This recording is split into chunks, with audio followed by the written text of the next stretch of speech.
أعوذ بالله من الشيطان الرجيم.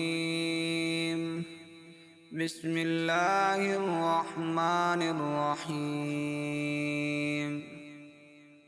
ألهاكم التكاثر حتى زرتم المقابر، كلا سوف تعلمون ثم كلا سوف تعلمون، كلا لو تعلمون علم اليقين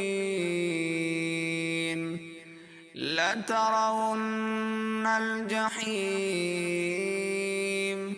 ثم لترونها عين اليقين ثم لتسألن يومئذ عن